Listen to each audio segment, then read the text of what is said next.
Hello students. तो आप में से बहुत सारे छात्रों का जो है 9 अप्रैल का पेपर होगा फॉरेस्ट गार्ड का। और जिसका वो नहीं भी है तो आगे उनका वीडियो का पेपर होगा, है ना। तो उसके लिए आप तैयारी कर सकते हो। तो देखो, अब मैं कुछ टॉपिक्स आपके क्या है कि छोटे छोटे शॉर्ट वीडियोस में भी कवर करवाऊंगा। ठीक है, जैसे 5 मिनट, 10 मिनट, 15 मिनट। ठीक है, तो बड़े वीडियो वीडियो क्या हो जाते हैं, लंबे हो जाते हैं, है ना, ज़्यादा। तो उसमें थोड़ा सा कई बार दिक्कत भी होती है। तो छोटे छोटे वीडियो में और लिमिटेड क्वेश्चन के साथ, और जो थोड़ा डीप क्वेश्चन होंगे वो सीरीज आपके लिए शुरू की जाएगी। ठीक है, जैसे एक 10 या 15 प्रश्न वाली की जाएगी जो डेली आपको दिए जाएंगे। ठीक है, डीप क्वेश्चन का लेवल से, है ना। जैसे आप देख ही रहे हो कि आयोग किस प्रकार के प्रश्न दे रहा है ना। इसमें कभी साइड में आपने क्वेश्चन देखा होगा, ये गुरिल्ला युद्ध पद्धति वाला मलिक अंबर। तो ये क्वेश्चन रिपीटेड क्वेश्चन है, जिसने पुराना पेपर कभी सॉल्व किए हैं जो कि पीएससी या अन्य लोक सेवा आयोग थे, तो उसका सही हो जाएगा। तो इस प्रकार से जो डीप क्वेश्चन है या रिपीटेड क्वेश्चन है वो लेके मैं आपके लिए आऊंगा। 10 या 15 की सीरीज चलाएंगे। ठीक है, तो आपके काफी क्वेश्चन वहां पे कवर हो जाएंगे फॉरेस्ट गार्ड के एग्जाम तक के लिए। और शॉर्ट क्वेश्चन होंगे और ज्यादा समय भी नहीं लगेगा, है ना। 8-10 मिनट में आपके 10 से 15 क्वेश्चन पूरे के पूरे डिफाइन उसमें कर देंगे। ठीक है, तो अभी एक शॉर्ट टॉपिक ले लेते हैं हम, संविधान सभा का। देखो, संविधान सभा जो है ये कैबिनेट मिशन योजना के अंतर्गत बनी है। अब जो आयोग का देखो पैटर्न चल रहा है, तो आपको इतना समझ आ गया होगा कि आयोग क्या है कि सीधे सीधे कई बार क्वेश्चन नहीं पूछ रहा है। आपको उस क्वेश्चन का क्या है, आगे पीछे मालूम होना चाहिए, है ना। एड्रेस मालूम होना चाहिए। जैसे आपको अपनी लोकेशन तो मालूम है कि भाई मेरा गांव ये है, तो आपको अपने आसपास के 4 गांव भी मालूम होना चाहिए, आपके बॉर्डर पे कौन सा गाँव है। तो आयोग इस ढंग से चल रहा है कि भाई संविधान सभा बनी तो किस योजना के अंतर्गत बनी, है ना। तो कैबिनेट मिशन योजना के आधार पर ही संविधान सभा का गठन किया गया 1946 में। तो संविधान सभा की देखो शुरुआत की जो 3 बैठक थी, एक 9 दिसंबर को भी है, उसमें डॉक्टर सच्चिदानंद सिन्हा को अस्थायी अध्यक्ष चुना था। फिर 11 को दिसंबर को भी है, उसमें डॉक्टर राजेंद्र प्रसाद को चुन लिया गया, यानी 2 दिन ही रहे केवल अस्थायी अध्यक्ष। और फिर 13 दिसंबर को एक और बैठक हुई। तीसरी बैठक भी बहुत इंपॉर्टेंट है क्योंकि उसमें प्रस्तावना का प्रस्ताव लेकर आए नेहरू जी। तो शुरुआत की 3 बैठक मैंने आपको बता दी, 9, 11 और 13। ठीक है, 9 दिसंबर को सच्चिदानंद सिन्हा चुने गए, 11 को डॉक्टर राजेंद्र प्रसाद और 13 को प्रस्तावना का प्रस्ताव लेकर आए नेहरू जी। ठीक है, कोई क्वेश्चन में आपको डाउट लगता है या लगता है कि ये गलत हो गया तो कमेंट में इसमें बता दिया करो। वैसे तो क्वेश्चन ठीक ही रहेगा ये। फिर संविधान सभा को मूर्त रूप किसने दिया। क्वेश्चन एक आ जाता है मूर्त रूप, है ना, जैसे बोलते हैं ना अमली जामा पहनाना।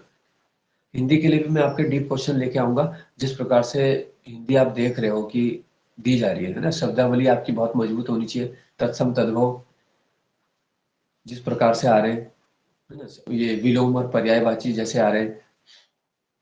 तो संविधान सभा को मूर्त रूप किसने दिया, ये दिया था नेहरू जी ने। फिर है, किस देशी रियासत के प्रतिनिधियों ने संविधान सभा में भाग नहीं लिया, है ना। तो ये है हैदराबाद। और हैदराबाद का भी यूकेपीएससी ने क्वेश्चन शायद पिछले पटवारी या पुलिस किस में पूछ लिया था कि किस पुलिस कार्रवाई के बारे में पूछा था, है ना। पुलिस कार्रवाई के द्वारा शामिल किया गया। ठीक है, तो जैसे जूनागढ़ था तो वहाँ जनमत संग्रह करवा लिया था, और हैदराबाद में पुलिस कार्रवाई के द्वारा शामिल किया गया था इसको भारत में। तो हैदराबाद इसका आंसर हो जाएगा, यहाँ के प्रतिनिधि नहीं थे संविधान सभा में।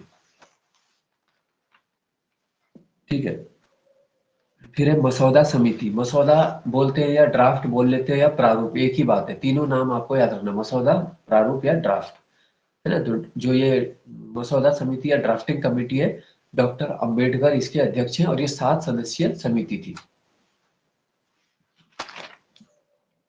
फिर है संविधान सभा के अध्ययन के लिए कितनी समितियां बनाई गई, है ना। तो सारी समितियां जो थी, जैसे नियम समिति, संचालन समिति, इस प्रकार से कुल 13 समिति है। तो देखो, जैसे संविधान का टॉपिक है तो मैं 3 लूसेंट की नॉर्मल वाली बुक तो लगभग सभी के पास है। एक ऑब्जेक्टिव बुक है लूसेंट की। इसके अलावा एक और बुक है मेरे पास, 2 बुक और है। एक तो है यूनिक पब्लिकेशन जो इलाहाबाद की आती है, और एक है परीक्षा वाणी, जो आती है संविधान के लिए, है ना।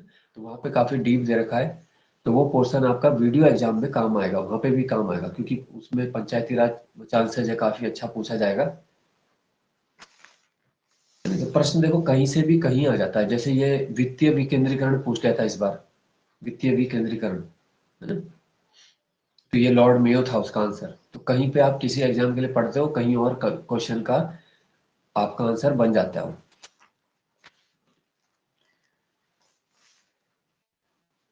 ठीक है, तो शॉर्ट में बनाए जाएंगे 5, 10, 15 मिनट के, ताकि आपके लिए भी दिक्कत ना हो और महत्वपूर्ण चीज भी आपको उसके अंदर मिले। इसके बाद है राष्ट्रीय ध्वज को ग्रहण किया गया, है ना। तो यह आ जाएगा 22 जुलाई 1947। फिर उद्देश्य प्रस्ताव किसने प्रस्तुत किया? उद्देश्य प्रस्ताव या उद्देशिका के लिए या प्रस्तावना लाने के लिए किसने किया? ये नेहरू जी ने किया, वही 13 दिसंबर 1946। फिर संघ शक्ति समिति, संघीय शक्ति समिति के अध्यक्ष कौन थे? ये पंडित नेहरू। फिर संविधान सभा के संवैधानिक सलाहकार बी.एन. राव।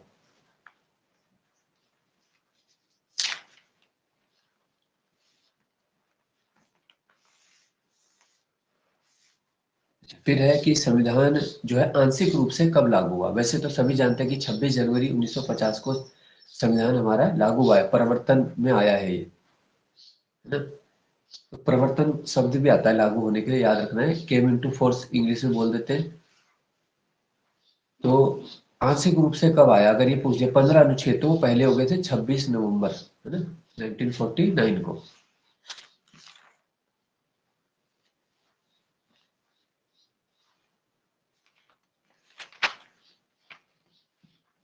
ठीक है, फिर झंडा समिति के अध्यक्ष तो आचार्य कृपलानी हो गया।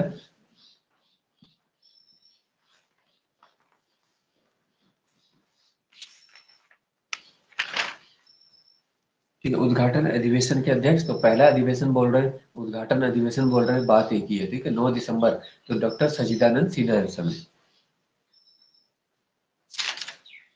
फिर ये भारतीय संविधान भारतीयों की इच्छा अनुसार होगा, यह किसने कहा था? 1922 में महात्मा गांधी ने ये कहा था। ठीक है,